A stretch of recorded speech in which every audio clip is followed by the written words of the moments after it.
No va a ser una reunión formal, va a ser muy informal como una clase donde ustedes pueden hacer preguntas si no entienden algo, porque si tú no entiendes algo, probablemente hay otros que no entienden también. Entonces, levanta la mano y decir, hermano Marcos, no entiendo esta, aclare esta. Y yo voy a intentar de aclarar lo que estamos hablando. Y yo no sé, yo creo que probablemente me pueden escuchar sin este micrófono.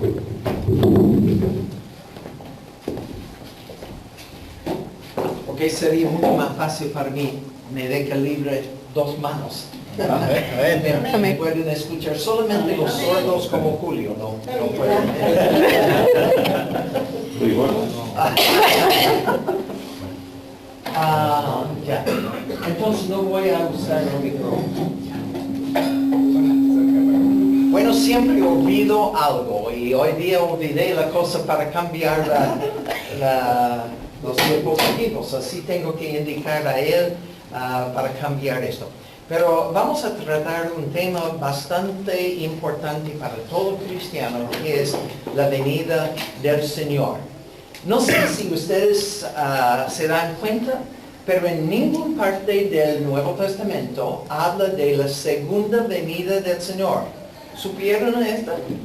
La segunda venida del Señor es un término que los cristianos usamos, pero no sale en la Biblia.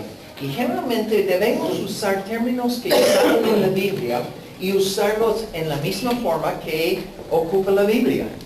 Entonces, ustedes van a ver esta mañana por qué no usamos el término la segunda venida de Cristo.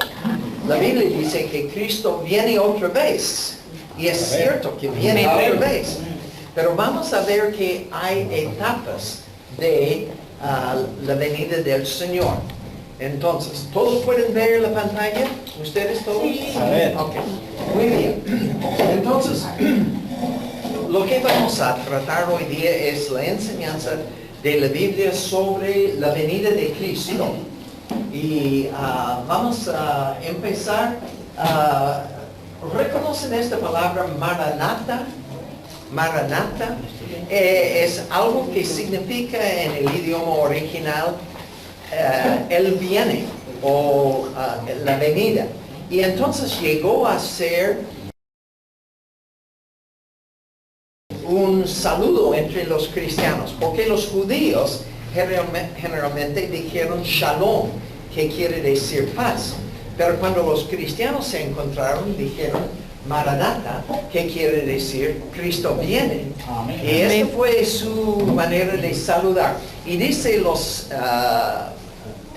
la gente que escribieron la historia, que cuando los cristianos del primer siglo estaban caminando o viajando, cada vez que llegaron a la cumbre de un cerro, miraban para ver si Cristo viene en la nube, porque ellos esperaban que Cristo puede venir en cualquier momento. Y esta es una enseñanza de la Biblia desde el primer siglo, desde que fue escrito el Nuevo Testamento, siempre desde Pentecostés. Esta fue la esperanza de los cristianos, que en cualquier momento Cristo puede venir. Y hoy día es la misma esperanza que tenemos. Bien. Entonces, vamos a empezar en el principio, cuando Cristo ascendió a los cielos, en Hechos capítulo 1, versículo 9. Después de haber dicho estas cosas, Jesús fue elevado mientras ellos miraban, y una nube le recibió y le ocultó de sus ojos. Y estaba mirando fijamente al cielo mientras él ascendía. Aconteció que se presentaron junto a ellos dos varones en vestiduras blancas, que les dijeron: varones galileos, ¿por qué estáis mirando al cielo? Este mismo Jesús que ha sido tomado de vosotros al cielo, vendrá de la misma manera, tal como le habéis visto ir al cielo. Nota aquí que dice, Cristo va a volver de la misma manera, tal como le habéis visto ir al cielo. Próximo. Entonces, este se refiere en la Biblia como la manifestación glorioso en Tito capítulo 2, versículo 13.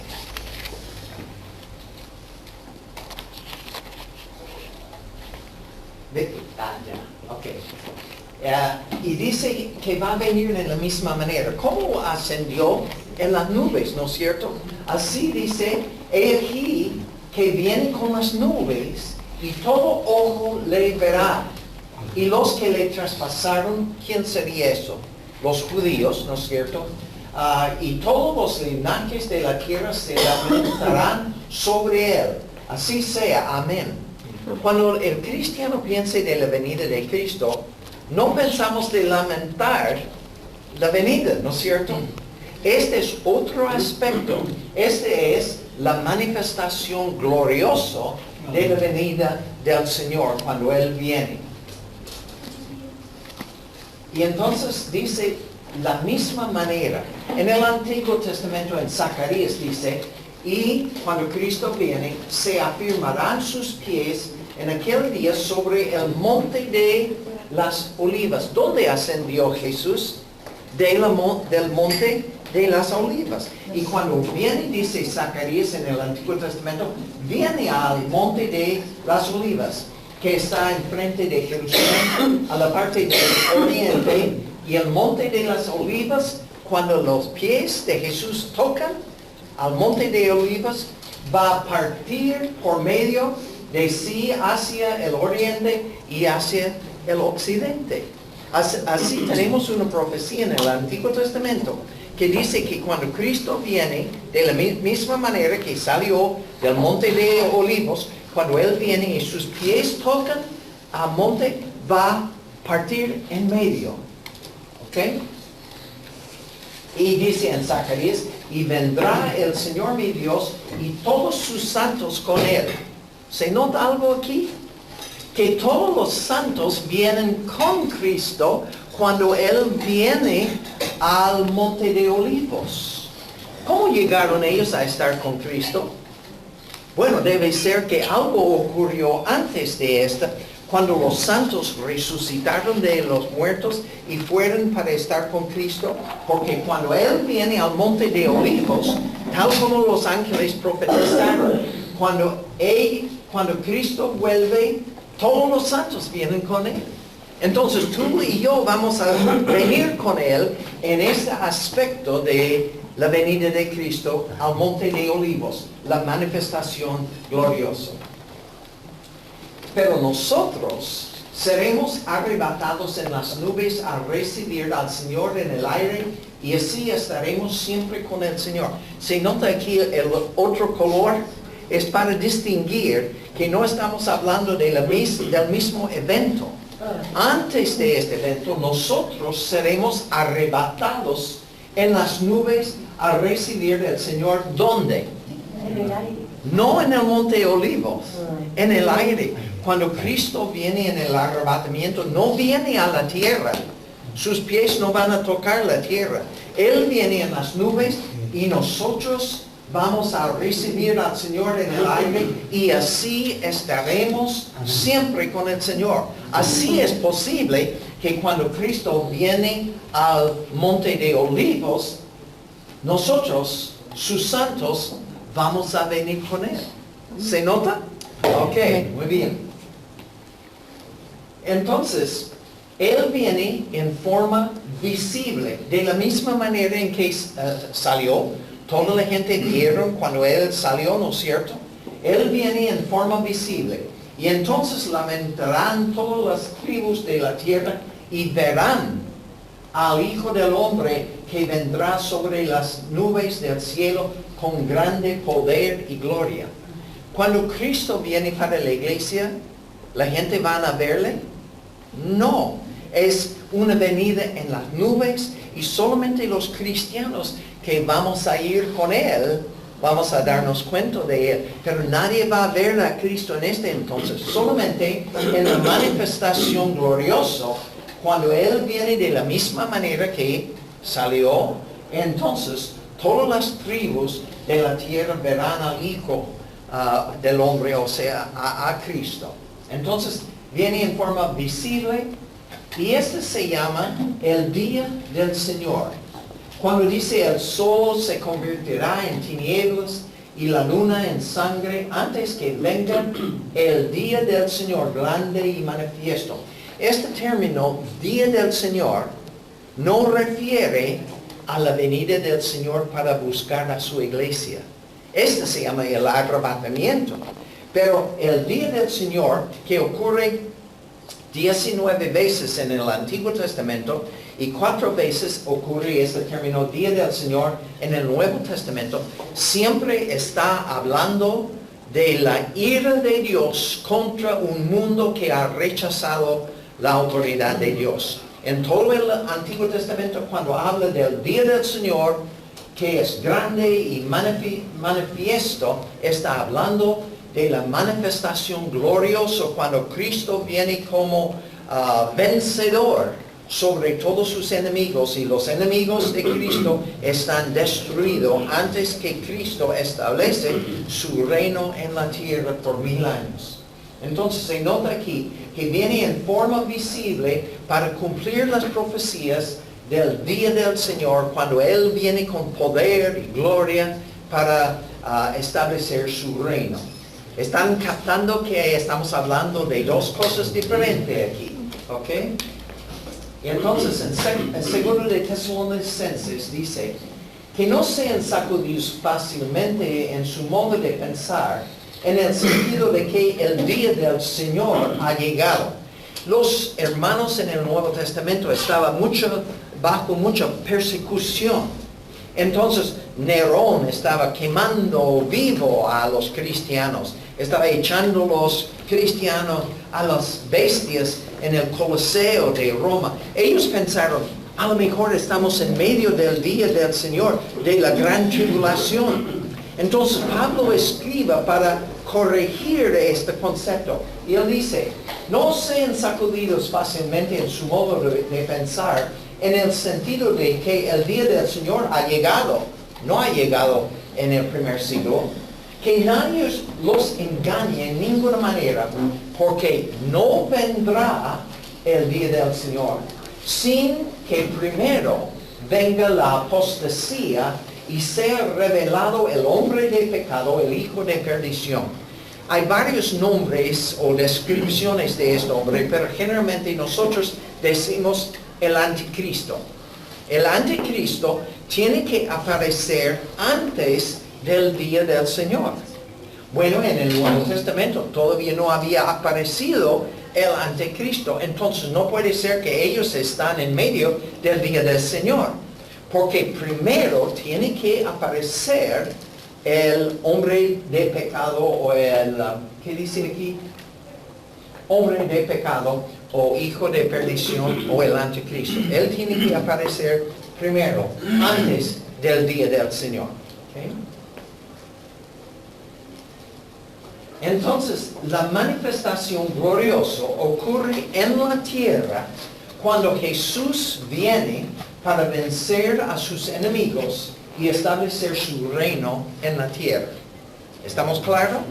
Pero este es diferente que el arrebatamiento, que ocurre cuando Jesús viene en el aire, no a la tierra, en el aire, y nosotros somos arrebatados para recibir al Señor en el aire.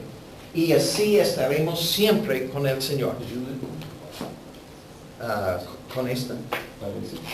¿Ok?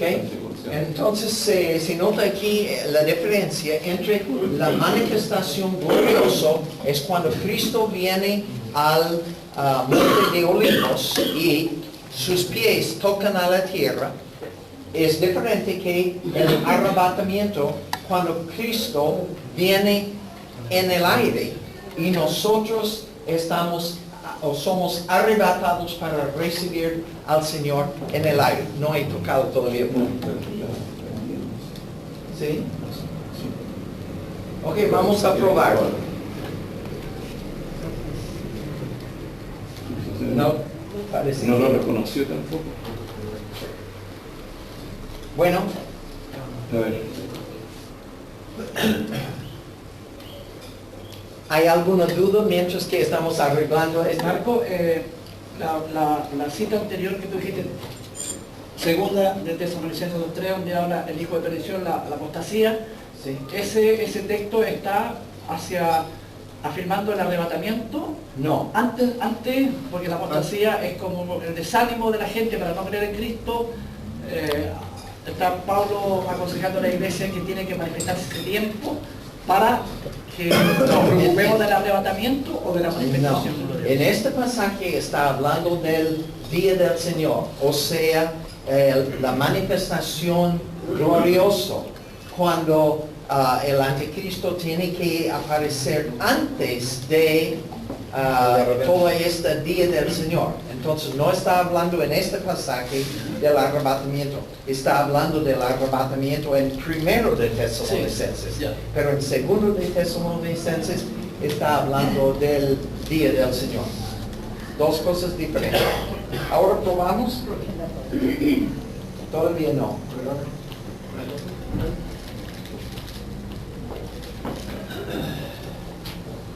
No es gran cosa que yo le digo a él que pase al próximo. Sí, hermano. Gracias. Una consulta, cuando venga el arrebatamiento, van a ser arrebatados todos los cristianos que van a ir a recibir al Señor en las nubes. Y esas personas que van a recibir al Señor en las nubes, ¿van a descender con Él a la tierra? Sí. Sí, van a ascender para estar con el Señor y así siempre vamos a estar. O sea, no en el aire, pero siempre vamos a estar con Cristo. Entonces, cuando Cristo vuelve, nosotros también vamos a volver con Él. Y este es otro tema, pero vamos a volver con Él para entrar en el reino milenial, que es 1000 años del reino aquí en la tierra. ¿Vamos a volver en cuerpo y alma? En- ¿Solamente en espíritu?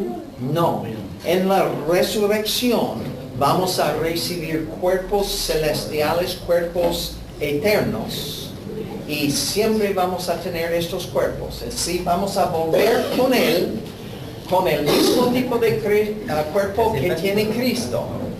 Así vamos a volver con el mismo tipo de cuerpo como tiene Cristo, cuerpo celestial, que nunca va a morir, nunca va a enfermar, que es cuerpo eterno. Vamos a volver con este cuerpo para entrar en el milenio. Entonces siempre alguien dice, y la gente que están vivos en cuerpos carnales van a vernos. Opinión mío, la Biblia no dice, pero mi opinión, mi opinión es que vamos a tener cuerpos como los ángeles.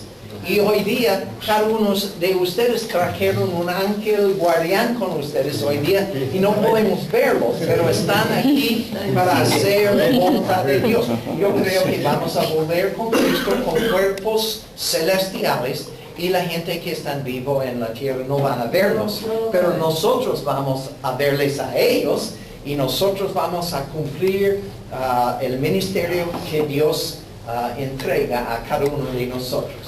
Ahora vamos a ver si está funcionando. ¡Ah, qué bueno! Entonces tenemos la manifestación gloriosa en las nubes, en forma visible, el día del Señor.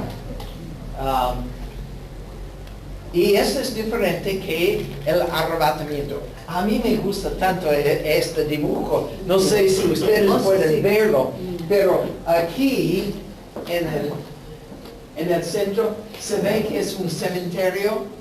Aquí, y si puede ver esto, ustedes están muy lejos para verlo, pero hay gente aquí de todos los siglos vestido en trajes de todos los continentes, de toda raza, porque en aquel entonces, cuando ocurre el arrebatamiento, toda la iglesia va con Cristo. No solamente nosotros que estamos vivos, sino todos los muertos en Cristo. ¿Sabe que una vez cuando yo estaba enseñando sobre este tema, se me equivoqué y yo dije, todos los muertos en Cristo están en Valparaíso? No, todos los muertos en Cristo están en el paraíso. Pero todos vamos a subir del paraíso y vamos a tener cuerpos resucitados, igual como el cuerpo de Cristo, y vamos a subir para estar con Cristo en los cielos. Seremos arrebatados en las nubes a recibir al Señor en el aire y así estaremos siempre con el Señor. Y cuando estas cosas comenzaron a hacerse, mirad y levantad vuestras cabezas, porque vuestra redención está cerca. Entonces ustedes pueden leer los señales del fin que se encuentra en Lucas, en Mateo capítulo 24, y dice que cuando empiezan o comienzan a hacerse, mirad y levantad vuestras cabezas, porque vuestra redención está cerca. Esta tarde vamos a hablar acerca de algunos de estas señales, pero yo creo que ustedes se notan que hay muchas señales en el mundo de hoy en día. Entonces Cristo dijo en Juan capítulo 14, y si me voy y les preparo un lugar, vendré otra vez y los tomaré a donde yo voy, para que donde yo esté, allí estén ustedes también. Entonces Cristo, cuando termina todas las preparaciones, va a volver para buscarnos, para llevarnos a la casa del Padre, para que estemos con Él, ¿no es cierto? Y hay mucha enseñanza interesante sobre este evento, que en el libro de Apocalipsis habla de las bodas del Cordero, aquí en forma simbólica, porque el Cordero de Dios refiere al Cordero de la Pascua en el Antiguo Testamento, que fue un símbolo de Cristo, quien fue sacrificado y su sangre nos limpia de todo pecado. Entonces, Él está preparando la cosa y va a volver para buscarnos. ¿Cuántos días ocupó Cristo en hacer este mundo en que vivimos? 6 días. Es maravilloso este mundo, ¿no es cierto? ¿Cuánto o cómo será el lugar que Él está preparando por más que 2000 años? Yo creo que vale la pena de esperar este evento. Entonces, en Filipenses Pablo dice, ansiosamente esperamos a un Salvador, el Señor Jesucristo, el cual transformará el cuerpo de nuestro estado de humillación. Está hablando del cuerpo físico, que este cuerpo mío está agotado, cansado y viejo. Y estoy listo para cambiar este cuerpo para otro que es perfecto. Vamos a ser transformados en conformidad al cuerpo de su gloria. Me parece que es 1 de Juan dice que le veremos porque vamos a ser como Él es. La razón que no podemos ver a Cristo hoy día es que tenemos cuerpos carnales y Él tiene cuerpo celestial. Pero cuando estamos resucitados con Cristo vamos a tener el mismo tipo de cuerpo como Él y vamos a verles. En la resurrección, el cuerpo que vamos a tener es tan real como este cuerpo. Pero es cuerpo celestial que nunca va a morir, sufrir, nunca va a ser capaz de ser tentado por Satanás. Es un cuerpo tal como Cristo tiene. Este se llama el arrebatamiento. Esta es la esperanza bienaventurada que nosotros tenemos como cristianos. Pero de aquel día y hora nadie sabe, ni siquiera los ángeles del cielo, ni el Hijo, sino solo el Padre. ¿De cuál día? El día del arrebatamiento, ¿no es cierto? ¿Cuándo va a ocurrir esto? Nadie sabe. Pero desde el día de Pentecostés podría haber ocurrido en cualquier momento, porque no hay otra profecía que tiene que cumplirse antes de la venida de Cristo en el arrebatamiento. ¿Me entiende? Entonces, esta ha sido la esperanza bienaventurada de la iglesia durante 20 siglos, que Cristo puede venir hoy día. Él puede venir en cualquier momento. Entonces, cualquier interpretación de la profecía tiene que estar en acuerdo con este hecho central, que Cristo puede venir en cualquier momento. Hay algunos cristianos que yo tengo mucho respeto para ellos. Ellos tienen una organización que se llama Wycliffe. Y Wycliffe es una organización para traducir la Biblia en el idioma de la gente de todas las tribus del mundo. Y ellos están trabajando frenéticamente para traducir esto, porque ellos dicen que el Evangelio tiene que ser predicado en todo el Evangelio, en todo el mundo, y entonces después de este Cristo viene. ¿Está hablando del arrebatamiento cuando dice que tiene que traducirlo a todo? No, porque entonces Cristo no puede venir hoy día, porque todavía no está traducida, todavía no está predicado en el mundo. Entonces, esta profecía está hablando de manifestación gloriosa, no está hablando del arrebatamiento, porque en cualquier momento Cristo puede venir y nadie sabe el día ni la hora. Entonces, este año pasado hubo un hombre en Estados Unidos que fijó la fecha en que Cristo iba a venir. Yo no puedo entender cómo un cristiano puede leer este pasaje en Mateo y decir, yo sé el día y la hora cuando Cristo va a venir. Porque la Biblia dice claramente que nadie sabe, solamente Dios Padre sabe. Y entonces es tontería para un ser humano afirmar que Él sabe cuándo Cristo va a venir. Pero yo sé eso. Cristo puede venir hoy día. Porque nadie sabe día ni hora cuando Cristo va a venir y ocurre el arrebatamiento. Ahora, vamos a hacer un contraste entre la manifestación gloriosa cuando Cristo vuelve y sus pies tocan al monte de Olivos y el arrebatamiento. En el arrebatamiento, Cristo viene para recibir la iglesia. No hay nada de temer en esta del arrebatamiento. En la manifestación gloriosa, Cristo viene para destruir todos sus enemigos. Así hay razón de temer. Pero nosotros no vamos a estar en la tierra en el día de la manifestación gloriosa, porque ya ha ocurrido el arrebatamiento antes de este y nosotros fuimos con Cristo fuera de todo peligro. Entonces no hay por qué temer. Entonces, en el arrebatamiento, Jesús viene por su iglesia. ¿Es correcto por, Julio, o para? Por su iglesia. Jesús viene por su iglesia. Dice en Juan 14, vendré otra vez y os tomaré conmigo. Él viene por su iglesia. Este es el propósito de llevarnos, para que donde Él está, allí nosotros también podemos estar con Él. En el arrebatamiento, Cristo viene por su iglesia. Mientras que en la manifestación gloriosa, Cristo viene con su iglesia. Apocalipsis 1:7. El Señor vino con muchos millares de sus santos para ejecutar juicios sobre todos. ¿Se capta la diferencia entre esos dos eventos entonces?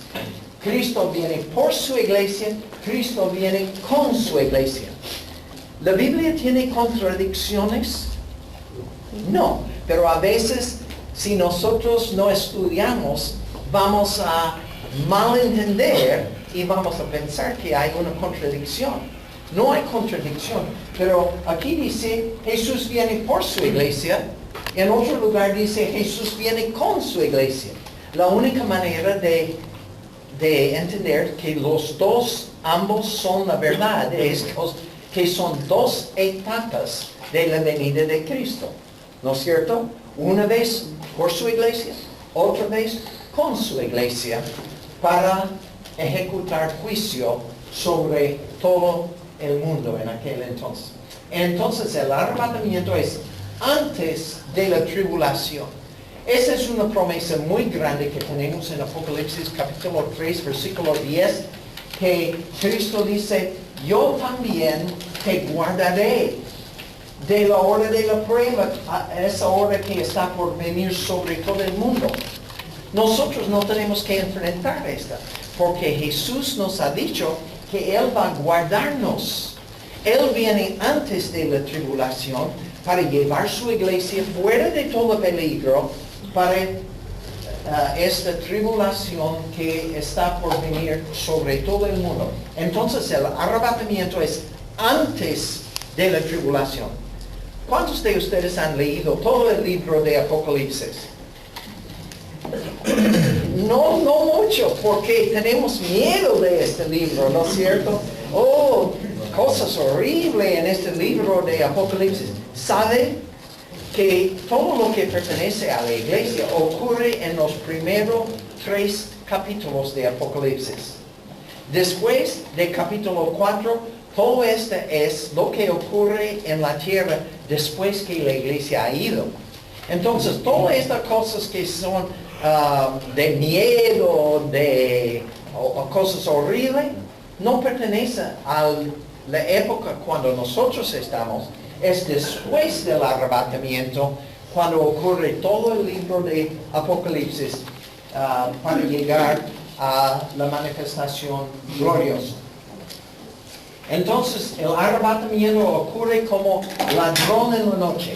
Acuérdate pues de lo que has recibido y oído, guárdalo y arrepiéntete. Por tanto, si no velas, vendré como ladrón y no sabrás a qué hora vendré sobre ti. Entonces es para enseñar. Nadie sabe cuando un ladrón va a venir, ¿no es cierto? Tenemos que estar preparados. Tenemos que cerrar la casa con llave. Tenemos que dejar luz prendida cuando nosotros salimos, porque nadie sabe cuando viene un ladrón. Pero al otro lado, dice que hay muchas señales y advertencias antes del día cuando Cristo vuelve y sus pies tocan a la tierra en el monte de Olivos. Esto es lo que dice en Daniel capítulo 12. Y desde el tiempo en que el sacrificio perpetuo sea abolido, este es cuando el anticristo en el templo que está en Jerusalén va a causar el sacrificio de parar, y él va a instalar su imagen allá en el templo en Jerusalén. En Daniel se llama la abominación de desolación. Esto ocurre, y entonces desde el momento cuando esto ocurre, el sacrificio perpetuo se ha abolido y puesto la abominación de la desolación, habrá 1290 días hasta que Cristo viene.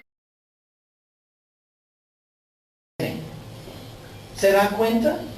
La gente que está vivo en aquel tiempo, porque hay gente que no son parte de la iglesia, que después del arrebatamiento ellos van a creer en Cristo. Ellos son santos, no son parte de la iglesia, son creyentes, y ellos se van a dar cuenta de esta profecía, que después de este evento hay 1290 días. ¿Alguien sabe cuándo Cristo viene en el arrebatamiento? No. Pero la gente que está vivo en aquel tiempo dice, mira lo que dice CNN en la noticia, que hoy día en Jerusalén fue quitado el sacrificio y que el rey de todo el mundo ha establecido su imagen allá. Oh. ¿Dónde estamos? ¿Puedes volver? Con la ruedita para abajo. ¿Cómo? Con la rueda. ¿O con la rueda? No tanto. Ahí, no. Se está pasando mucho. Oh, este es adelante. Para que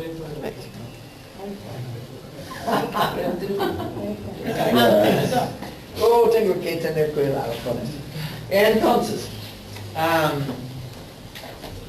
Ya pasaste. ¿otro más? ¿Dónde está? Ya pasaste, sí. Encuentro donde dice 1200 días. Lo que quiero que ustedes sepan, 1290 días. Con el clic. con esta. Ok, mira lo que va a pasar. La gente que está en vivo, se ven en la televisión las noticias, van a decir, ¿se da cuenta?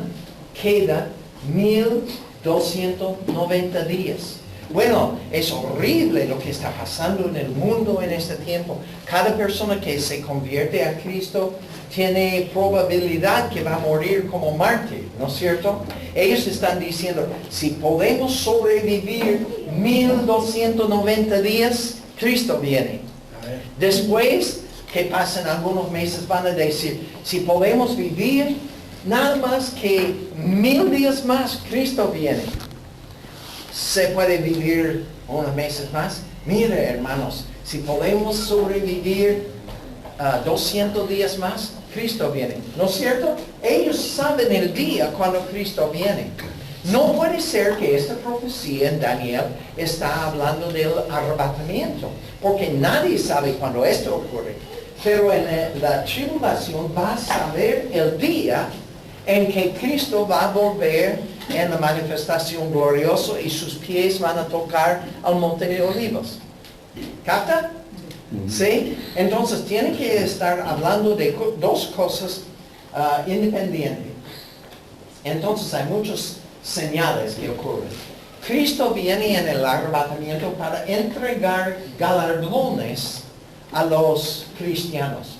Y aquí yo vengo presto y mi galardón está conmigo para recompensar a cada uno según fuere su obra.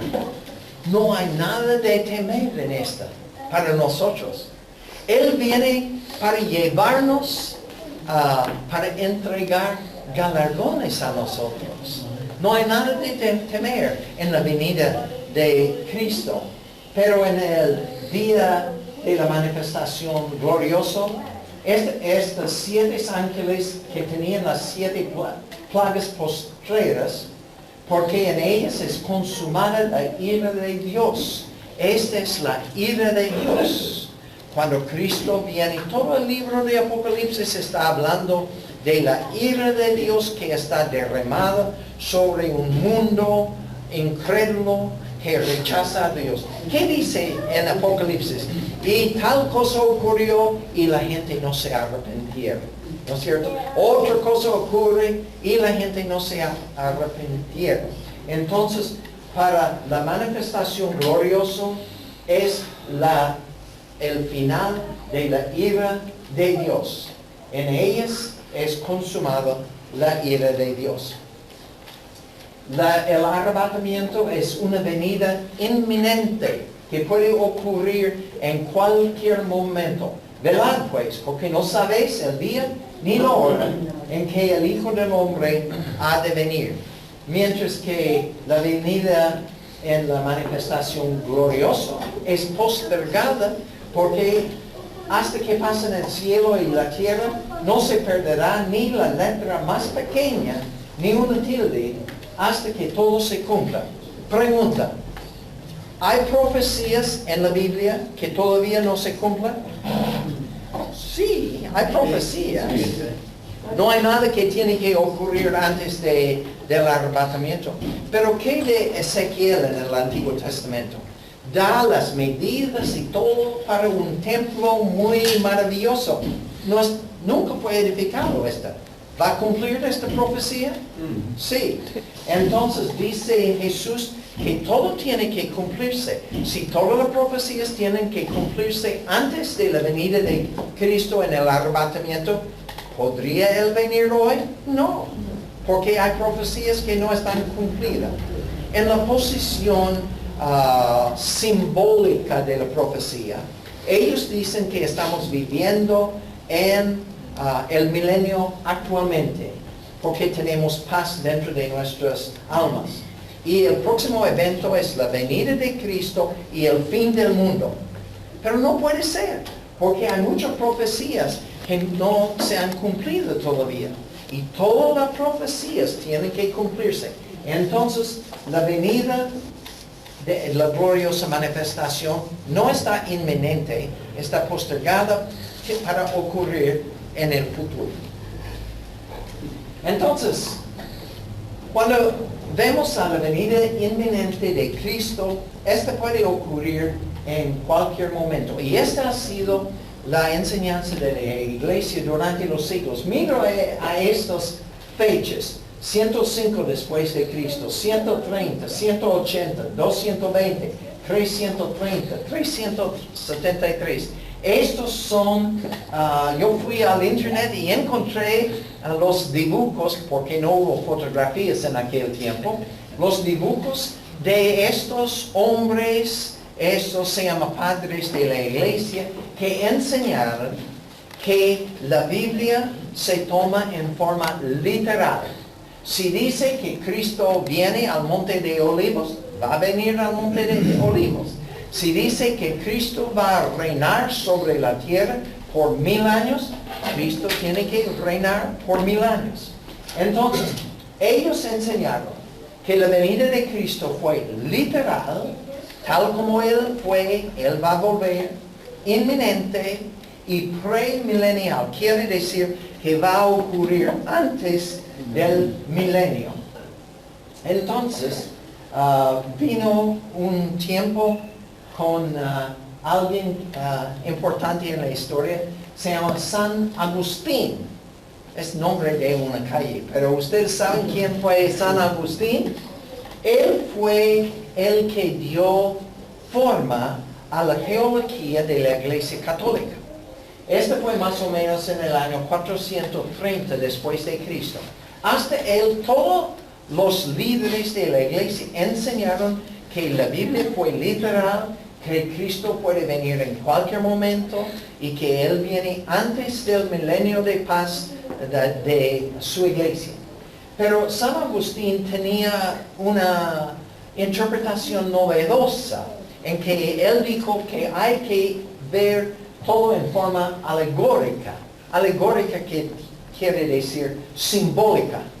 Que él no entendió la diferencia de Israel y la iglesia, las cosas así.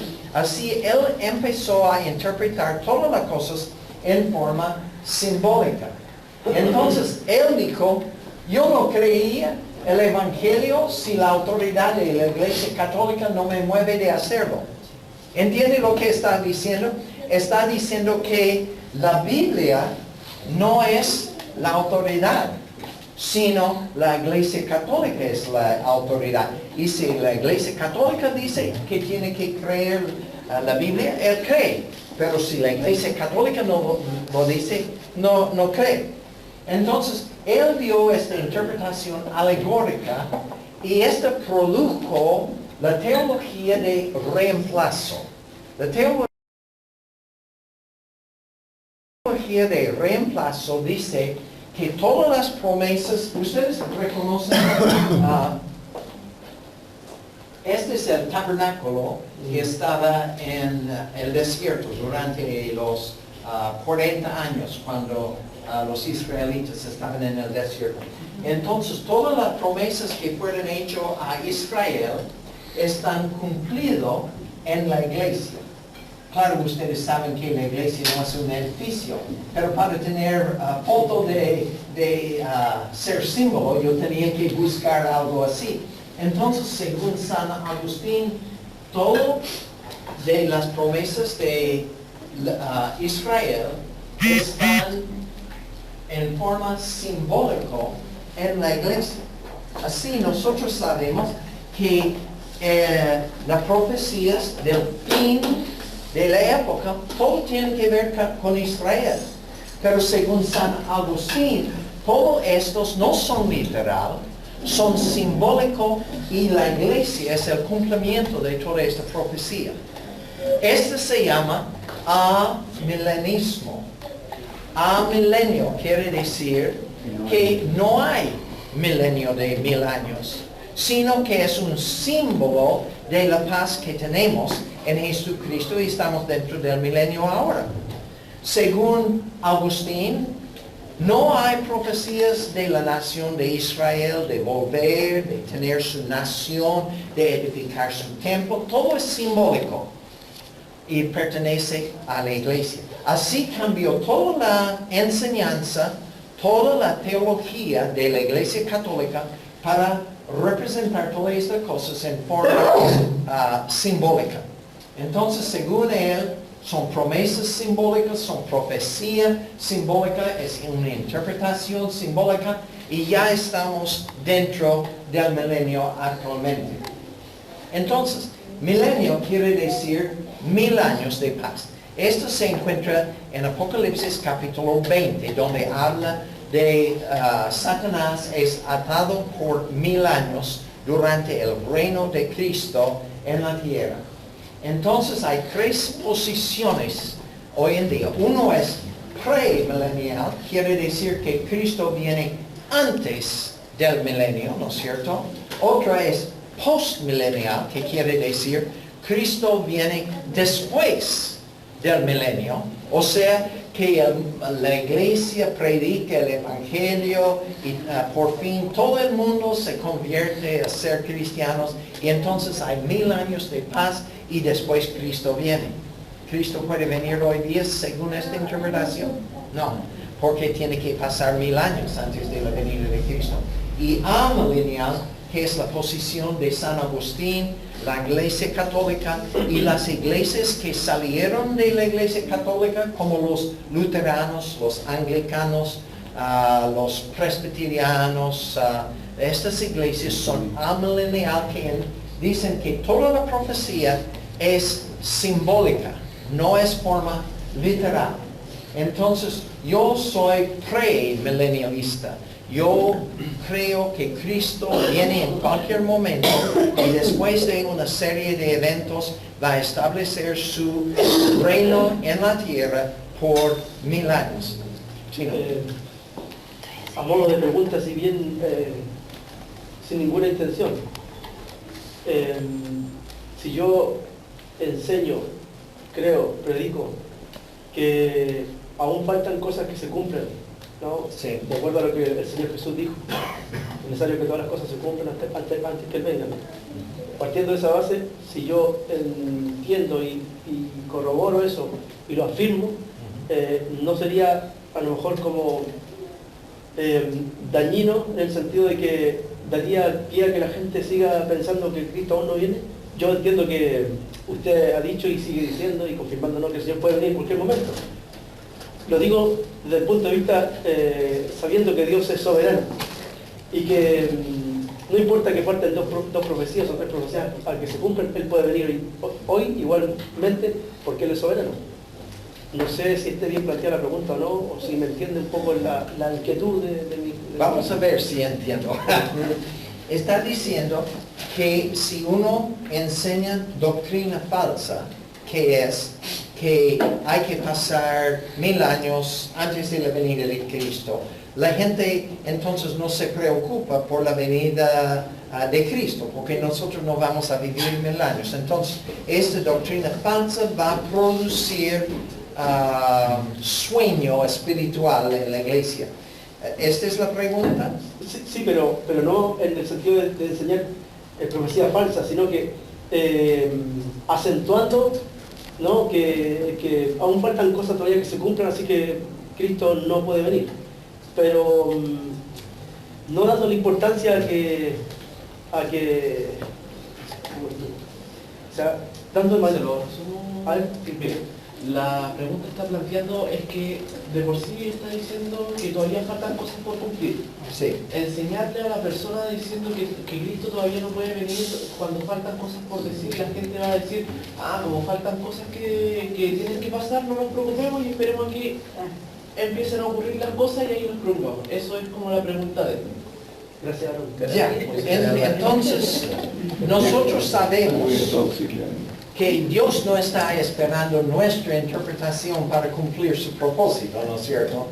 Entonces la idea nuestra es intentar de aclarar lo que dijo Dios en la profecía. Sí, hay gente que está equivocado en esto, pero quiero aclarar una cosa. La salvación no viene por conocimiento de todas las doctrinas. ¿Cómo viene la salvación? Es por medio de aceptar a Jesucristo como Señor y Salvador. Si uno está correcto en aceptar a Jesucristo como Señor y Salvador, se puede equivocarse en muchas cosas, pero igual es salvo. Yo creo que todos estamos en acuerdo de eso, ¿no es cierto? Seguramente yo no estoy correcto 100% en toda la doctrina que yo entiendo de la Biblia, pero esto no afecta a mi salvación. Entonces, tenemos que ver que la salvación, gracias, la salvación no depende en nuestra interpretación. ¿Estamos en acuerdo?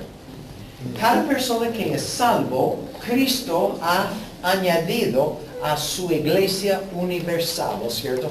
En Hechos capítulo 2, el último versículo, y los que fueron salvos fueron añadidos cada día a la iglesia. Cuando Cristo viene, no importa si uno tiene la doctrina correcta en cuanto a la venida de Cristo o el milenio o no. Si es salvo, es parte de la iglesia y va a ir con Cristo cuando Él viene, porque es por gracia, no por conocimiento o por obras. Es por estar dentro de la relación con Cristo. Y cada persona que es salvo, parte de la iglesia, va a ir. Los cristianos buenos, malos, medios, todos van a ir con Cristo cuando Él viene. Pero igual nosotros tenemos que esforzarnos para entender en forma correcta lo que enseña. Porque debemos enseñar a toda la gente estar listo hoy día, porque Cristo puede venir hoy día. Si enseñamos que todavía faltan muchas cosas para cumplirse, va a provocar una actitud de no tengo que preocuparme porque Cristo falta mucho de venir. ¿Está clara o no? Bien. A mí me preocuparía el hecho de que el arrebatamiento puede ocurrir en cualquier momento. Sí. No me preocuparía tanto de la venida del Señor, porque yo no voy a estar ahí excepto con el Señor. Hay 7 cartas a 7 iglesias en el libro de Apocalipsis. Cada una de estas cartas a la iglesia termina con la motivación ser fiel, porque Cristo va a venir. Entonces, este es lo importante, que seamos fieles, comprometidos, sirviendo al Señor, porque Cristo viene. No tanto por miedo que yo voy a perder mi salvación, pero yo quiero que los demás estén parte de la iglesia y se van conmigo. Porque después los que se quedan pueden salvarse, pero van a pasar por la tribulación y todas estas cosas que están escritas en el libro de Apocalipsis. No conviene esperar. Tenemos que estar listos hoy día porque Cristo puede venir hoy. Ok. Vamos a terminar esta parte con San Agustín y vamos a volver después de un descanso. ¿Cuántos minutos? ¿Como 20 minutos? 15, 20 minutos. Y entonces, ¿tiene algo allá para tomar, me parece? ¿Ya? El tiempo de comerciales. De comer cielo. Entonces, que se levanten y pasen allá para el servicio. Un teólogo de la Iglesia Católica, y él forma a la teología de la Iglesia Católica hasta hoy en día. Y él tenía el concepto de que todo era simbólico, ¿no es cierto? Y entonces en la Iglesia Católica hasta hoy en día no hacen una diferencia entre el Antiguo Testamento y el Nuevo Testamento. Esa es la razón que tienen sacerdotes, incienso, velas. Todo está basado en el Antiguo Testamento, en los ritos del templo, ¿no es cierto? Es que ellos no entienden que hay que tomar en cuenta las dispensaciones de la Biblia, las dispensaciones. Entonces, hicieron una interpretación simbólica de todo, y por medio de esta es necesario que la iglesia interprete, porque nadie puede entender los símbolos, ¿no es cierto? Entonces, solamente la iglesia puede dar la interpretación, y el católico tiene que aceptar por fe cualquier cosa que la iglesia dice. ¿Me entienden? Entonces viene principalmente de este hombre San Agustín. Pero después de San Agustín, siguieron varias personas estudiando las Escrituras. Y ellos quedaron con una interpretación de la venida de Cristo, que Él viene literalmente y que viene en cualquier momento inminente y que Él viene en forma literal antes del milenio de 1000 años de su reino aquí en la tierra. Entonces, Él había dicho que toda su creencia está basada en la autoridad de la Iglesia Católica. Entonces, por la teología de reemplazo, para ellos, la nación de Israel no tiene nada que ver más en el propósito de Dios. Dios ha terminado con Israel, no se da cuenta porque ellos rechazaron a Jesús. Es un error doctrinal. Pero ellos afirman esto, y los que son amilenialistas hasta hoy en día siguen esta de pensar que las promesas son simbólicas, la profecía es simbólica, la interpretación es simbólica y que ya estamos dentro del milenio. Este es un error doctrinal que viene desde el tiempo de San Agustín. Pero vamos a ver algunos que se mantienen a la doctrina verdadera de la Iglesia del Nuevo Testamento. Tenemos que el milenio, los 1000 años de paz, y estas tres posiciones: premilenial, Cristo viene antes del milenio; postmilenial, Cristo viene después del milenio; amilenial, no hay milenio, estamos dentro del milenio ahora. Y entonces, los que siguen con la venida inminente de Cristo, 13, 17, hasta Billy Graham y Mark Huntley. Entonces, estoy en buena compañía. Entonces, nosotros y la mayoría de los evangélicos aceptan esta interpretación literal, inminente y premilenial. Entonces, esta es la doctrina ortodoxa de los siglos, desde el Nuevo Testamento hasta hoy en día, que la venida de Cristo es pronto y viene antes del milenio y es inminente. Entonces, vamos a ver en un dibujo que tengo, bosquejo de las dispensaciones, que está sacado en forma gráfica de la enseñanza de las Escrituras. Ahora, yo pensé que va a ser un poco difícil de leer este tamaño, así yo voy a tomar parte de y engrandecerlo. Entonces, dice en Efesios que todas las cosas están reunidas en Cristo en la dispensación del cumplimiento de los tiempos. Arriba dice diagrama de las dispensaciones. Entonces es un término bíblico. Y lo que significa dispensación es la manera en que Dios relaciona con el ser humano. Entonces tenemos este principio. Donde hay un testamento, necesario es que ocurra la muerte del testador. Pues un testamento o pacto es válido solo en caso de muerte, puesto que no se pone en vigor mientras vive el testador. Entonces ustedes entienden lo que es un testamento hoy en día, ¿no es cierto? Algo que alguien escribe su testamento, pero ¿cuándo está vigente? Después de su muerte, ¿no es cierto? Y entonces, Cristo tiene el Nuevo Testamento. ¿Y cuándo está vigente este Nuevo Testamento de Cristo? Después de su muerte. Entonces, el Antiguo Testamento es hasta la cruz. Cuando Cristo muere en la cruz, entonces aquí empieza el Nuevo Testamento, y esta es la época de la iglesia hasta el arrebatamiento.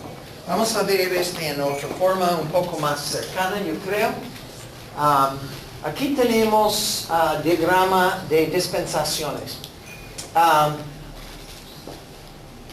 En el Antiguo Testamento tenemos dispensación de los patriarcas. Este es desde Adán, Abraham, hasta Moisés, Noé, estas personas. Durante esta época, cualquier padre, este es de donde viene la palabra patriarca, padre es igual como padre. Durante esta época, los padres eran los sacerdotes, ¿no es cierto? Entonces, ¿qué hizo Noé cuando salió del arca? Hizo un altar y ofreció sacrificios, ¿no es cierto? ¿Qué hizo Abraham en cada lugar cuando se cambia de local? Hizo un altar, hizo sacrificios. Entonces, durante la edad patriarcal o la dispensación de los patriarcas, cada padre fue sacerdote.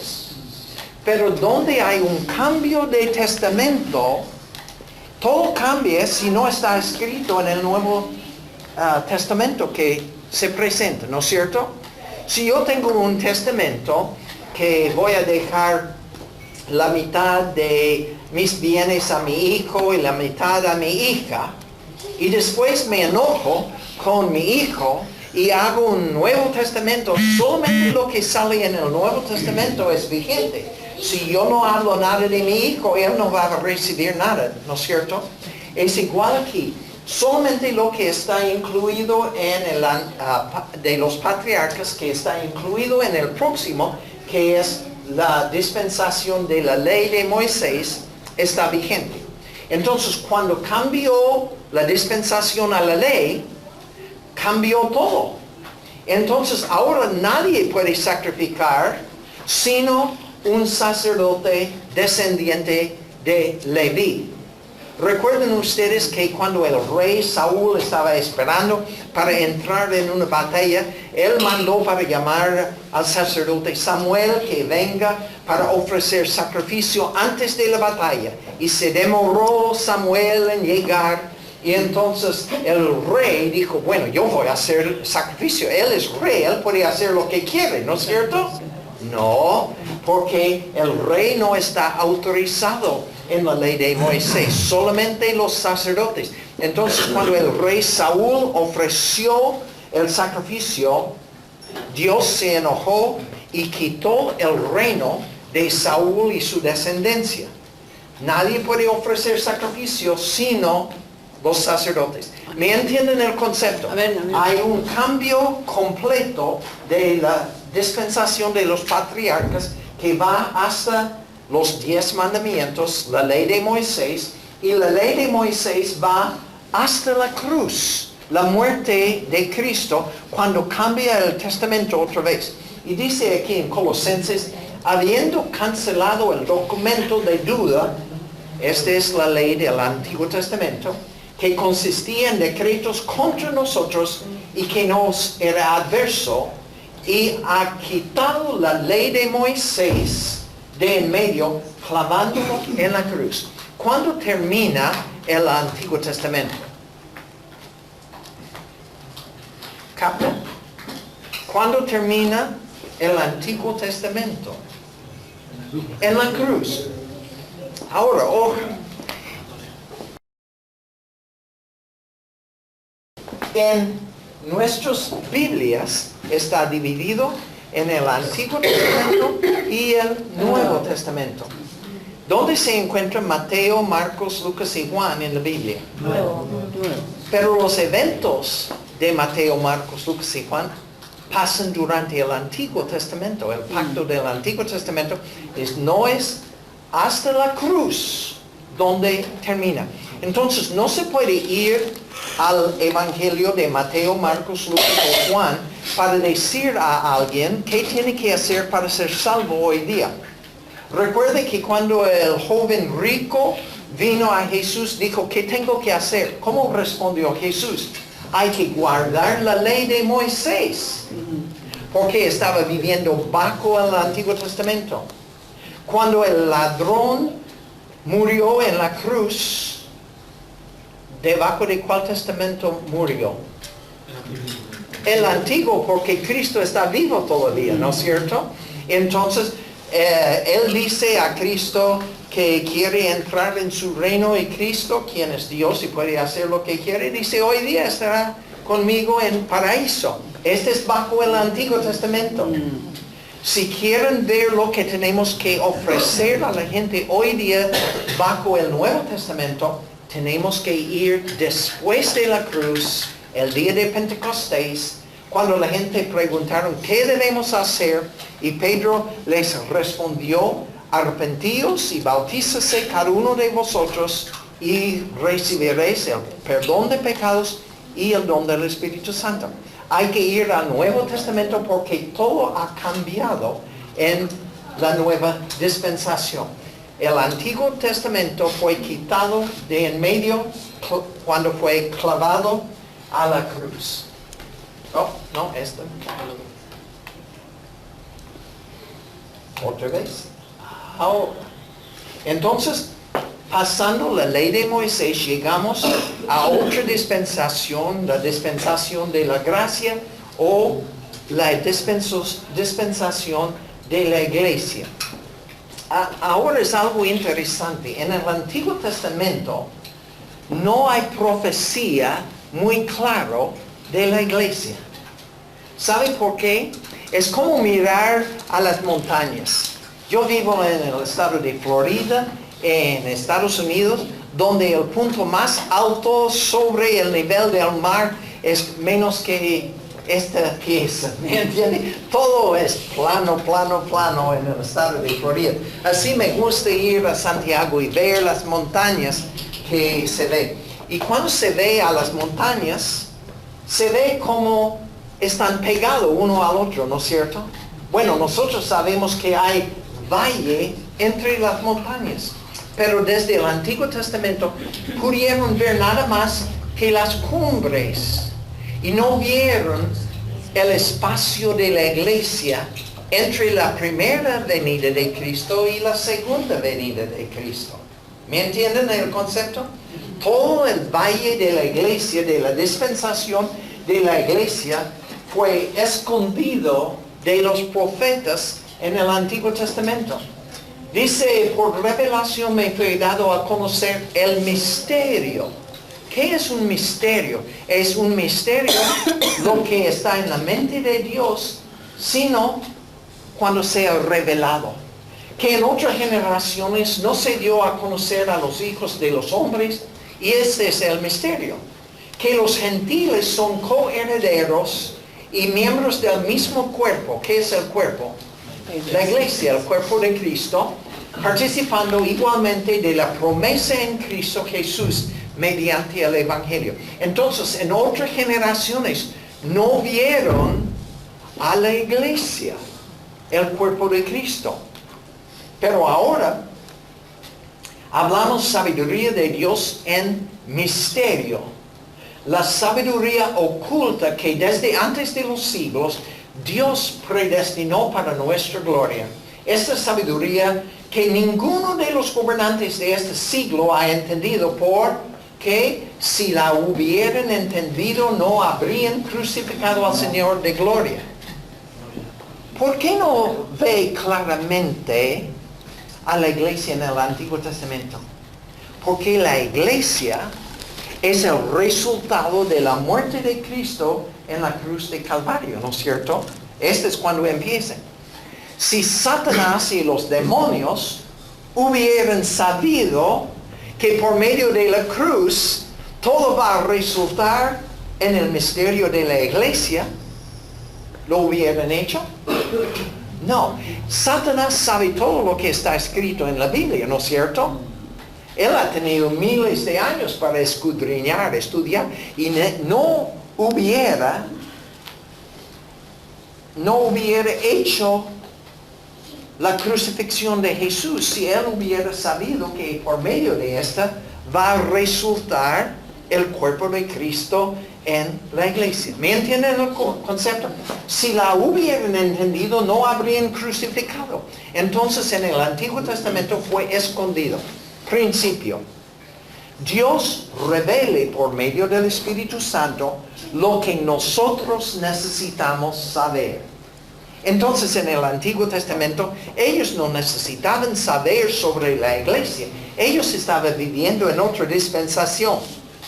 Pero cuando llegamos a la época de la iglesia, el Espíritu Santo revela a nosotros lo que necesitamos. Y cuando estamos llegando al fin de esta época, el Espíritu Santo va a revelar lo necesario para la generación que vive en la próxima etapa de arrebatamiento, ¿no es cierto? Pero hasta ahora, mucha de la gente no entendieron porque Dios no quiere que Satanás sepa todas estas cosas.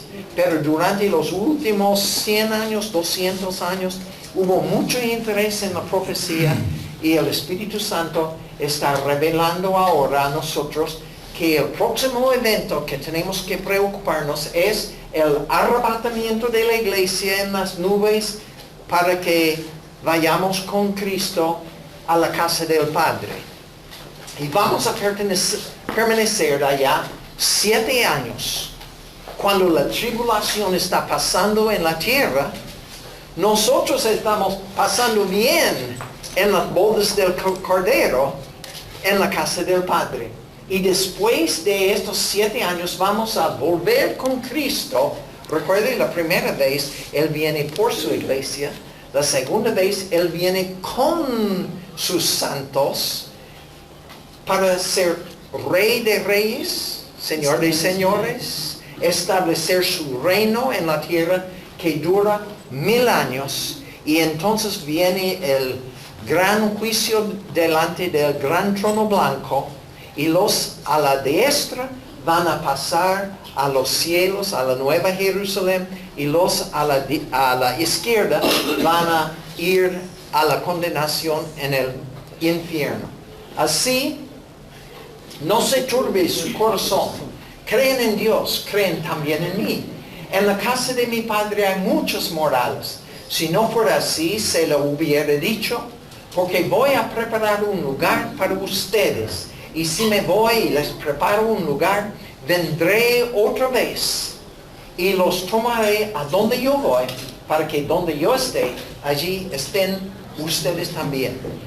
La casa del Padre es lo mismo como la Nueva Jerusalén. No, es el lugar que Cristo está preparando y va a llevarnos a la casa del Padre para volver a la tierra, reinar con Cristo durante 1000 años y después de esto vamos a la Nueva Jerusalén. Entonces la casa del Padre no es igual como la morada eterna que Dios ha preparado para todos los santos. Entonces, 7 años, ¿de dónde sacamos esto? Bueno, en Daniel dice, en otra semana, y esta es una semana de años, o sea, 7 años. En otros 7 años, confirmará el pacto. Está hablando del anticristo, que va a confirmar un pacto a muchos, y está hablando a los judíos, y a la mitad de la semana, después de 3 años y medio, hará cesar el sacrificio y la ofrenda. Este es la abominación desoladora. Después, con la muchedumbre de las abominaciones, será el desolador. En Mateo capítulo 24, Jesús habla de la abominación desoladora del profeta Daniel. Y entonces está hablando de esta profecía en el Antiguo Testamento. Así sabemos que esta se aplica a la venida de Cristo y va a pasar una semana de años, 7 años, hasta que Cristo vuelve con sus santos para establecer su reino en la tierra.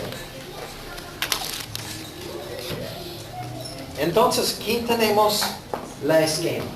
Tenemos dispensaciones. Primero, patriarcal, que va hasta la ley de Moisés en el monte Sinaí. La ley, la época de la ley o la dispensación de la ley, desde Moisés hasta Cristo. Pero con la muerte de Cristo entra otro nuevo testamento, nuevo pacto, con la muerte, y entonces tenemos la valle de la iglesia, que fue escondido en el Antiguo Testamento para que Satanás no sepa lo que iba a pasar, y estamos viviendo durante esta dispensación de la gracia, que va a terminar con el arrebatamiento a la casa del Padre, donde vamos a pasar las bodas del Cordero, mientras que hay gran tribulación en la tierra. Y después de 7 años vamos a volver con Cristo, cuando Él viene al Monte de Olivos, y allá Él va a destruir todos sus enemigos, y vamos a entrar en el milenio de 1000 años en la tierra, 1000 años de paz, y todo va a ser como el paraíso en el principio. ¿Ustedes han pensado cuánto dinero, recursos las naciones están gastando en armamentos de guerra? Si no hay guerra, ¿qué podemos hacer?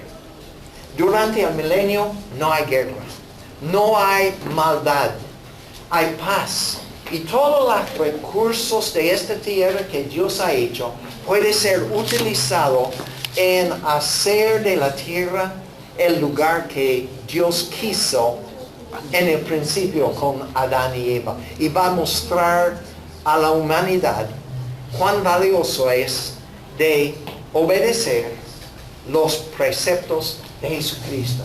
Y entonces viene el fin, el gran trono blanco, y la tierra va a pasar, y nueva tierra, y nuevos cielos, y la nueva Jerusalén va a empezar la eternidad con Dios.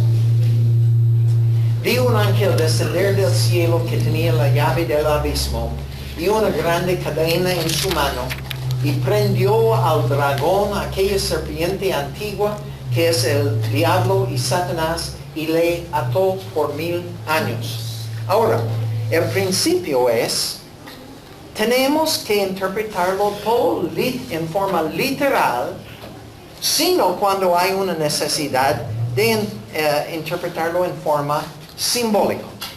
En Apocalipsis, en el primer capítulo, habla de la visión de Juan.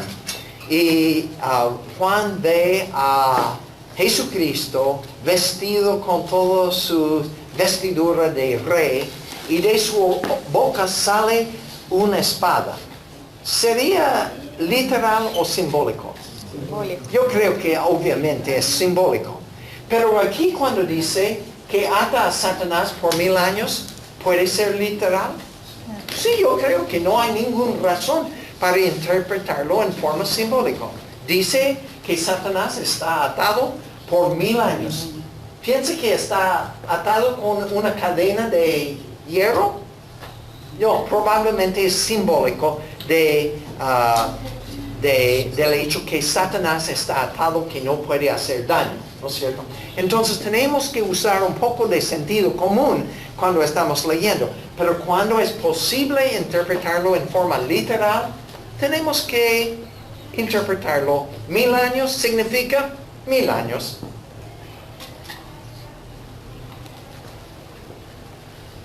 Entonces Cristo viene, y esa es la esperanza bienaventurada de la iglesia. Si vengo pronto, amén. Ven, Señor Jesús. Entonces, en resumen, lo que estamos viendo de la profecía son estos principios. Cualquier profecía que encontramos, si es posible interpretarlo en forma literal, tenemos que hacerlo. Tenemos que esperar el cumplimiento de la promesa de Jesús de venir y buscarnos para llevarnos a la casa del Padre en forma inminente, y que va a ocurrir en cualquier momento. Y entonces la otra sería antes del milenio. Entonces la venida inminente de Cristo significa que Él viene para recibirnos a Él.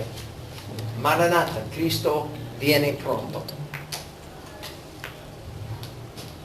Y dice en Apocalipsis, ser fiel hasta la muerte y recibiremos la corona de la vida. Y nosotros decimos, amén. Ven, Señor Jesús. ¿Lo tocó? ¿Fue el último?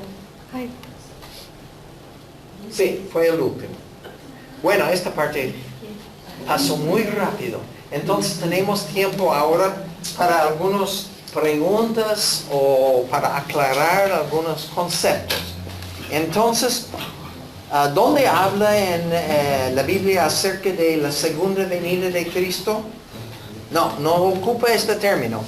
Dice Cristo que Él va a volver para buscarnos y llevarnos a la casa del Padre.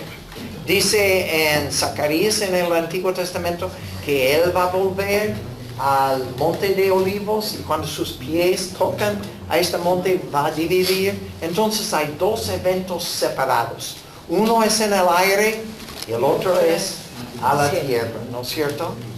Y uno es una venida para bendecir a la iglesia, otro es una venida para castigar a los rebeldes que están en rebelión contra Él. Cuando entramos en el milenio, no hay ningún inconverso que va a entrar en el milenio.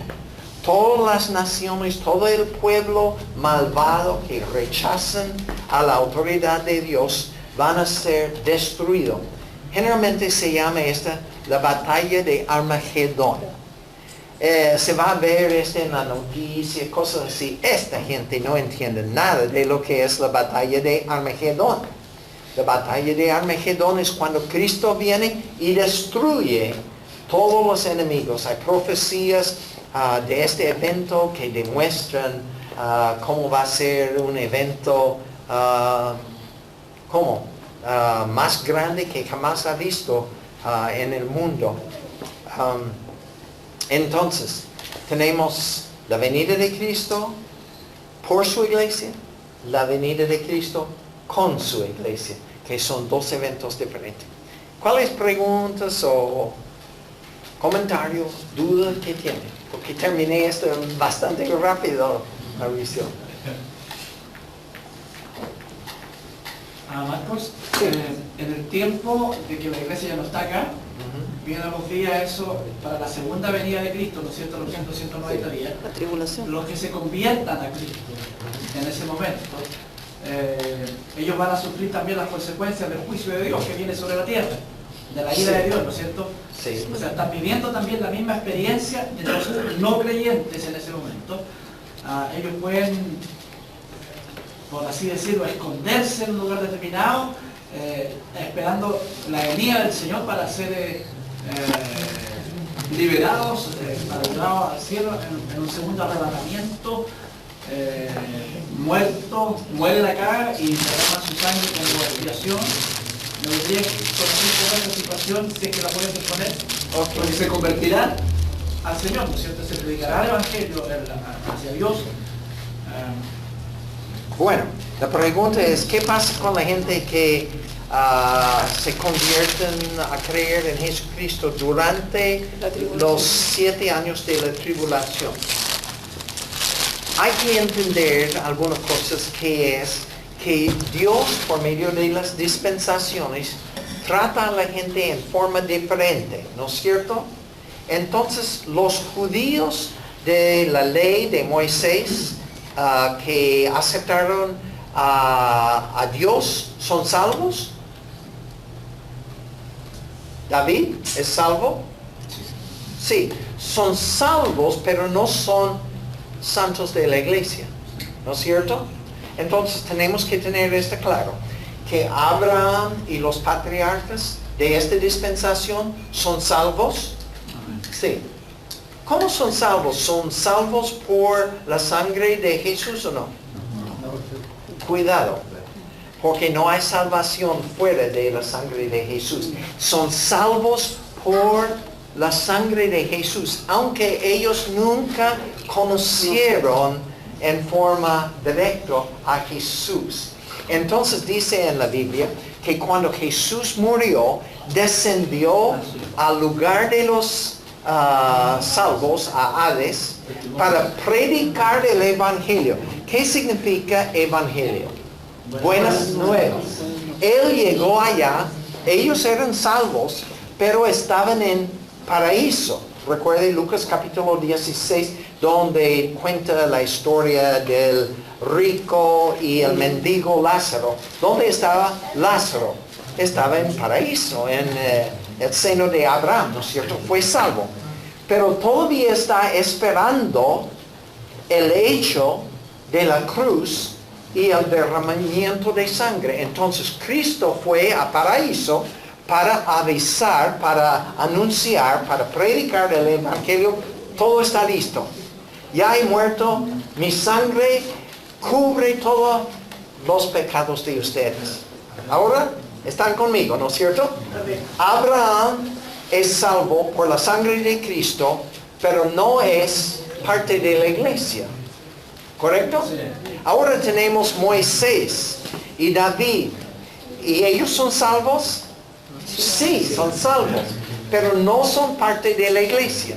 ¿Son salvos por la sangre de Jesús? Sí, que fue en símbolos,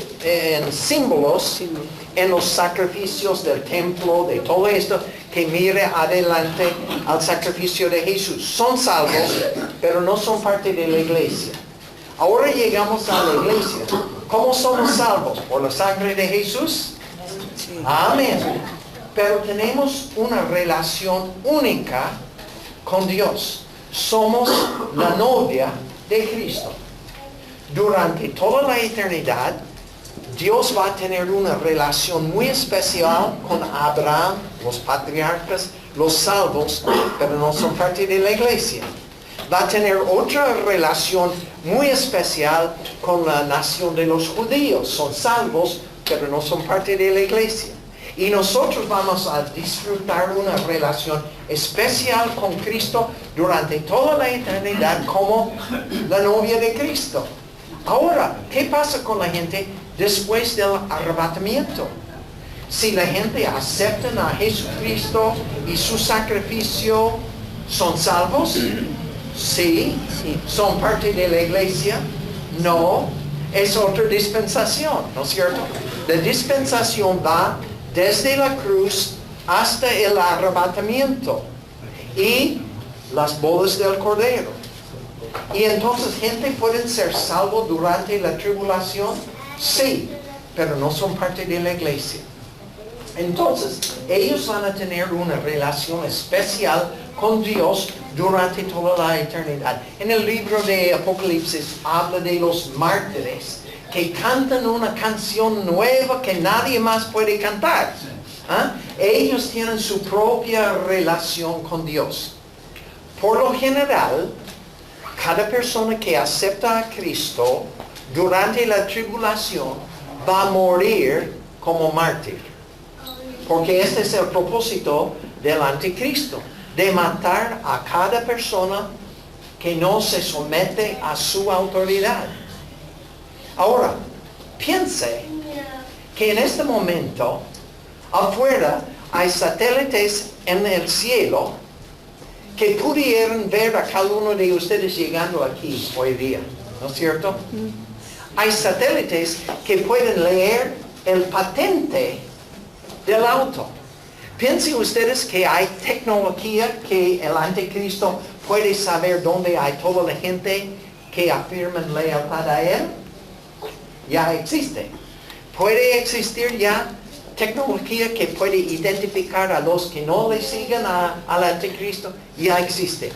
Entonces es muy probable, si Dios no proteja en forma sobrenatural, que cada persona que acepta a Jesucristo durante la tribulación va a morir en forma horrible como mártir. ¿Estamos aquí? Ellos son salvos, pero como durante la tribulación, ellos probablemente van a morir como mártires.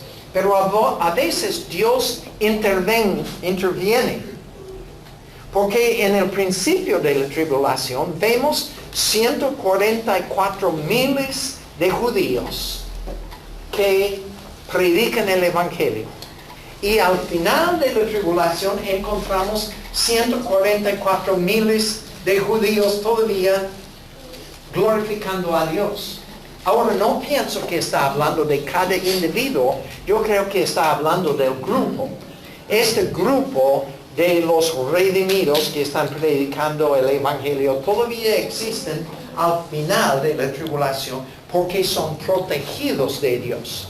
Y hay varias profecías que como el dragón intenta de destruirlos, pero son protegidos por Dios y cosas así.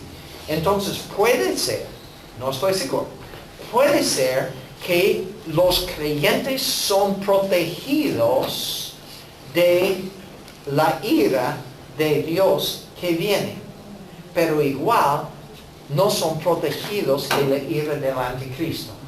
Entonces no estoy seguro de eso, porque cuando el Apocalipsis habla de la gente clamando a Dios que caen los montes encima de ellos para protegerlos, ¿de quién? Protegerlos de Dios. Yo creo que está hablando de la gente rebelde que no se han arrepentido, que ellos están en temor de Dios. Actualmente nosotros encontramos, si cristianos viven acerca de los principios de Dios, están protegidos de muchas cosas. Si un cristiano lleva una vida sexual puro, que no tiene sexo con nadie, hasta casarse con otro cristiano que no ha tenido sexo con nadie, ¿van a tener SIDA? Están protegidos, ¿no es cierto? Por obedecer los principios de Dios. Entonces, Dios puede proteger muchos. Puede ser que muchos de estos castigos que vienen durante la tribulación están dirigidos especialmente a la gente rebelde para producir arrepentimiento, pero no logra producir el arrepentimiento. No sé si esto contesta. No hay manera de asegurar 100%, solamente con el principio. Lo que ocurre ahora son ataques de Satanás. Él trae todo lo malo que está ocurriendo en el mundo. Dios no manda las tragedias. Pero en el libro de Apocalipsis, esta es la ira de Dios. No es de Satanás como actualmente. Este en Apocalipsis viene de Dios. Dios va a castigar a los suyos. No creo. Pero no puedo afirmarlo con un texto bíblico. Estaba pensando en dos cosas. Por ejemplo, ayer vimos con mi hija en internet subieron los musulmanes acerca de los herejes para ellos que se han convertido a Cristo y los han eliminado, una población casi entera, causándole el mayor daño posible, y lo exhibieron públicamente, lo subieron a internet para que el pueblo musulmán sepa lo que significa si ellos entregan su vida a Cristo y traicionan su fe. Y mostraban ahí una forma horrible, tremendo verlo, cómo le degollaban, mostraban la cabeza de algunos, entonces tratando de amedrentar a los que se están convirtiendo al Señor. Esto es lo que le va a pasar a los herejes. Entonces uno dice, bueno, Señor, ¿dónde estás tú para protegerlo? ¿Dónde están tus ángeles para protegerlo? Si estos malvados están produciendo esto a los que se están convirtiendo a Cristo, ellos están dispuestos a derramar su sangre, su vida por Jesús, porque se ha producido un convertimiento profundo en su vida. Entonces, por eso hoy día la iglesia, nosotros acá no tenemos idea de lo que significa el tener a Cristo, amar a Cristo. En otros países están produciéndose este tipo de daño. Entonces venía a mi mente eso, o sea, ¿qué pasa con aquellos que despreciaron, por así decirlo, entre comillas, el no creer en el Evangelio hasta la gracia del Señor, y después tengan que reconocer al Señor con todos los acontecimientos que se produjeron, las evidencias que habían de las profecías cumplidas, y ahora van a rendir su vida a Cristo? Entonces van a exponerse ahora a la ira de Dios y también a la ira del reino en ese momento del anticristo contra aquellos que dicen, soy cristiano. Siempre tenemos que mantener una diferencia entre la ira de Satanás contra los seguidores de Cristo y la ira de Dios contra sus enemigos que rechazan a Él, ¿no es cierto? Y se me ocurre otra cosa.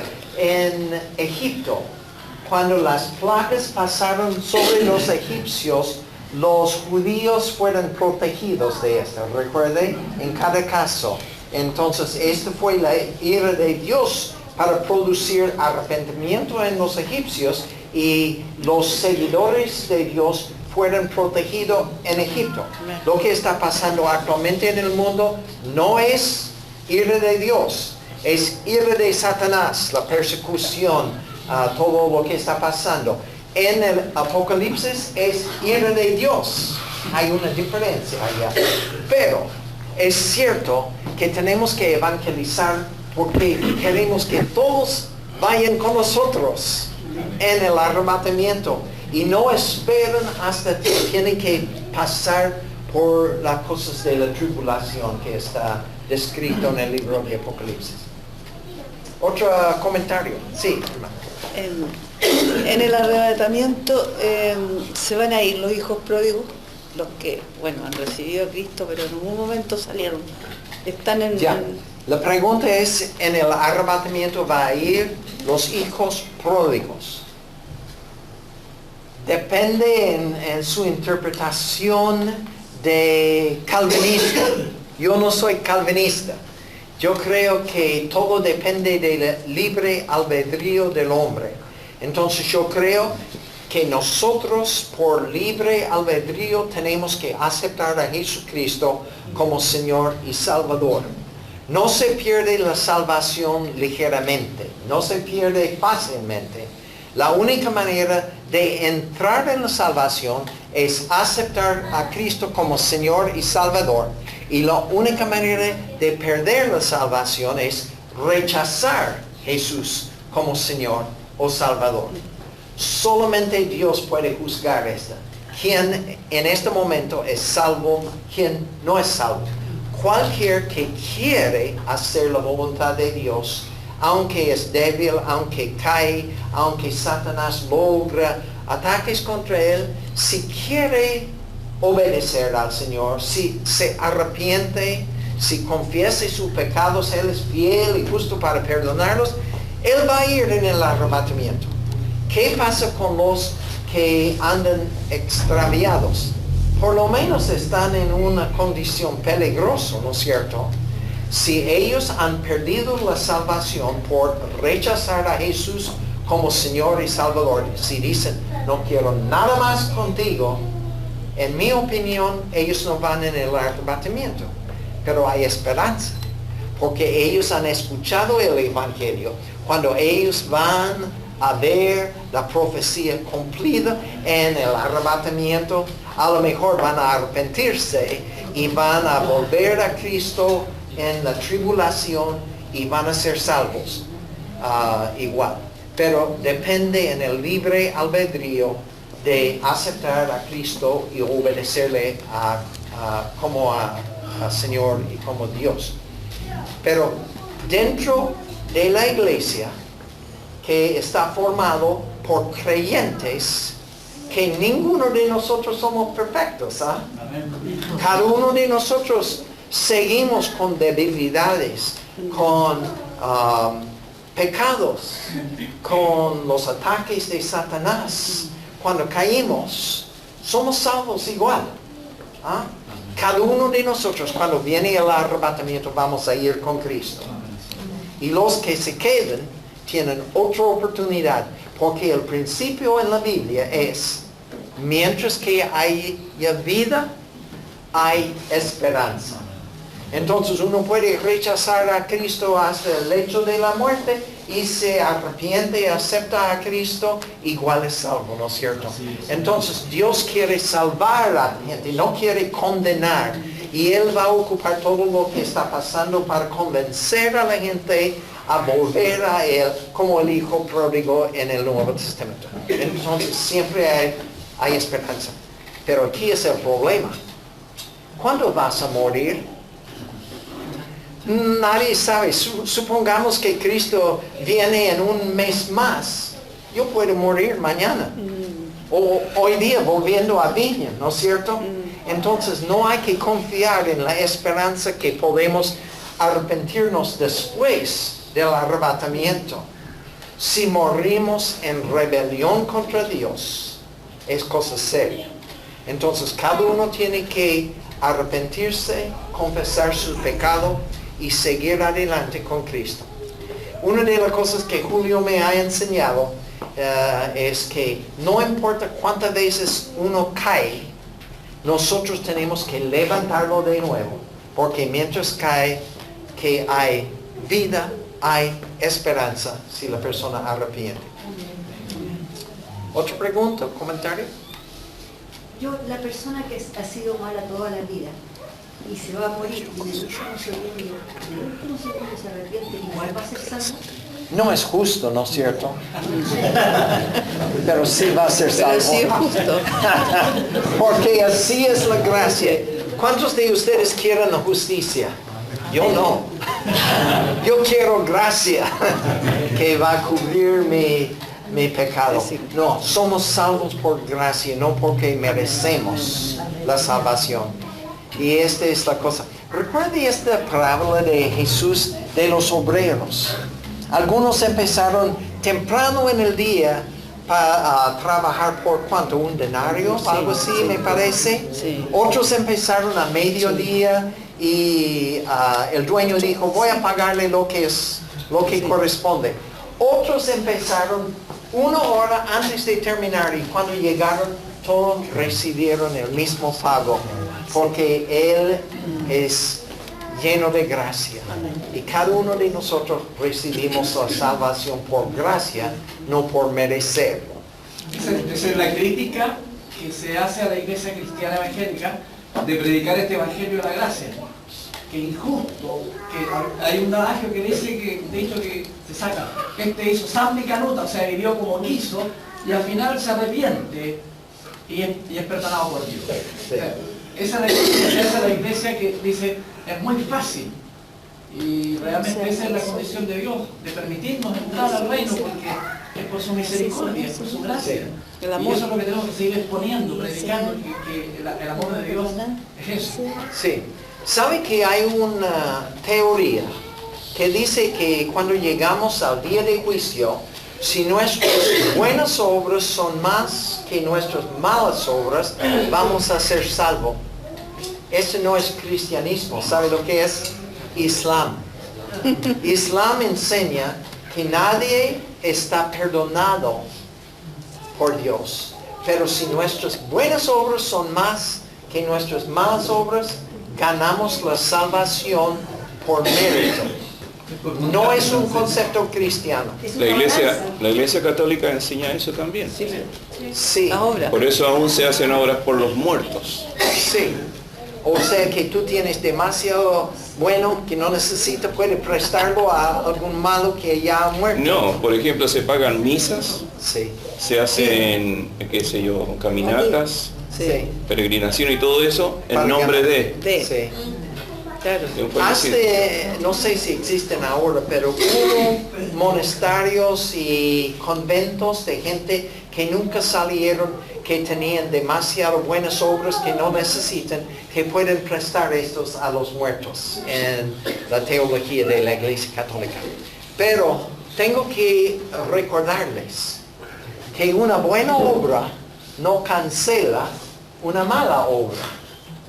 Si el carabinero le hace parar por infracción de la ley, no vale nada decirle cuántas veces ha parado a un señal de parar o cuántas veces ha mantenido la velocidad indicado. El puro hecho de hacer una infracción no puede ser cancelado por 1000 veces que ha cumplido la ley. Es así que una obra, un pecado, no puede ser cancelado por 10,000 obras buenas. Todos somos pecadores. Y la única manera de ser salvos, ir en el arrebatamiento, es por gracia de Dios, por medio de Jesucristo y su muerte en la cruz. ¿Alguna otra cosa para aclarar? Tenemos 4 minutos.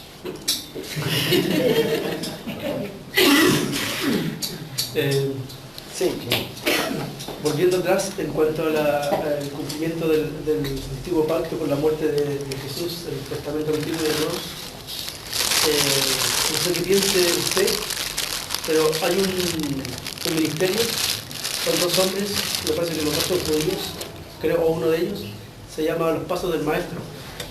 Yo creo que aquí muchos lo han visto en internet. ¿Actualmente? Sí, lo han visto en internet y en televisión. Ellos enseñan a llevar a una persona a Cristo a través del método del paso del maestro basado en la ley, en los 10 mandamientos. Entonces le hacen una encuesta a la persona, a la gente en la calle y todo. Yo creo que por supuesto, cualquier método para ganar a la persona a Cristo está bien, es bueno, no hay que discutirlo. Toda la escritura es válida para enseñar, para redarguir, etc.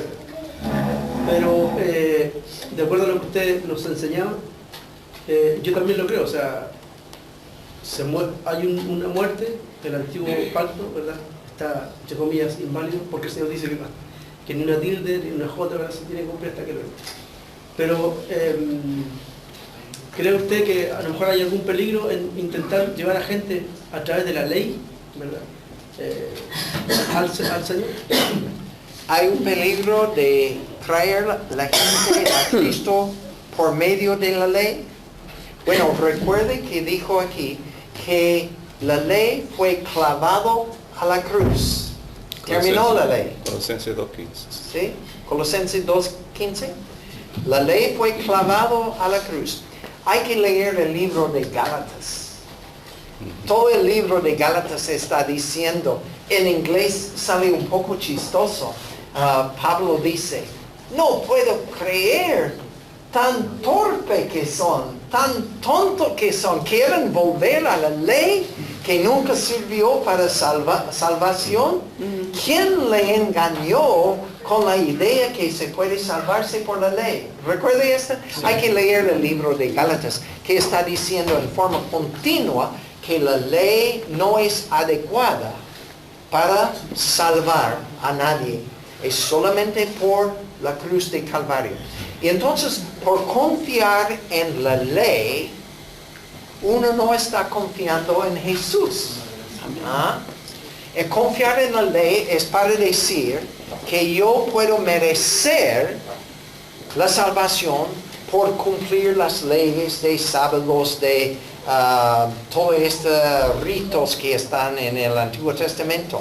Y es para decir, yo soy el responsable por mi salvación. Yo estoy ganando mi salvación. Mientras que confiar en Cristo es para decir, yo soy sin recursos. No hay manera que yo pueda hacer mi salvación. Yo tengo que confiar en la gracia de Dios. Entonces, en el tiempo del Nuevo Testamento, Pablo estaba luchando constantemente contra los que dijeron que hay que cumplir la ley y además aceptar a Jesús. Fue una herejía. Fue una herejía y Pablo estaba en contra de esa durante todo lo que él escribió. No se puede decir que la salvación es por la cruz, además de algo más. Y este es el peligro de decir que tenemos que obedecer para ser salvos. Es para decir que el sacrificio de la cruz no es suficiente.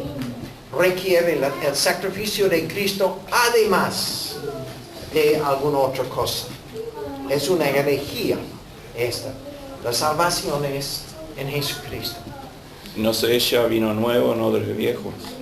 Sí, también no se puede mezclar los dos, hablando de la dispensación. Y la idea, yo creo, la idea central de esa explicación que tú estás dando es que realza la obra de Cristo en la gracia, que nadie puede empañar lo que el Señor hizo por la salvación del mundo. Sí. Eso yo creo que es la exaltación máxima de que no hay nada que se pueda comparar o añadir a lo que Jesús hizo por nosotros. Entonces nosotros podemos acusar a la Iglesia Católica por hacer esto, de decir la cruz más peregrinaciones o más cuidado, la Iglesia Evangélica tiene sus cosas también. Hay que aceptar a Cristo y además hacer esto. Entonces, Cuidado hay que con mandar eso. un mail al pastor Luis Palau, porque él habló, es una declaración pública y fue tremendo porque él está apoyando y orando para que el Papa, que es ministro del Señor, pueda ser usado por Dios para ministrar. Es tremendo lo que la explicación. O sea, Hay que orar está por él. Bueno, yo no sé qué es en la mente de él, pero recuerde que dice en el Nuevo Testamento que el sacerdote dijo, es mejor que uno muere en vez de toda la gente. Y dice, en paréntesis, él dijo esto porque fue sumo sacerdote aquel año, ¿no es cierto? Dios puede utilizar a una gente equivocada o hasta a una gente con falsa doctrina, como el sumo sacerdote en el Nuevo Testamento. Entonces sí, Dios puede utilizar al Papa de la Iglesia, pero yo creo que más debemos preocuparnos con cada uno de nosotros y nuestra relación con Cristo y la libertad que tenemos en Cristo de escudriñar las Escrituras, compartir con otros, retener lo bueno y así tenemos que hacer. Amén. Pero sí, ojalá que por medio de este Papa que Dios puede hacer lo bueno. Sabemos que Él va a hacer lo correcto porque Él es soberano, aun cuando está tratando con Cyrus, con Nabucodonosor, con el Papa, con varios. Con todos. Dios es soberano y Él puede llevar su propósito al fin. Amén. Bueno, creo que estamos terminando. Gracias por la atención. Si quieren seguir conversando conmigo, siempre estoy dispuesto para conversar sobre este tema.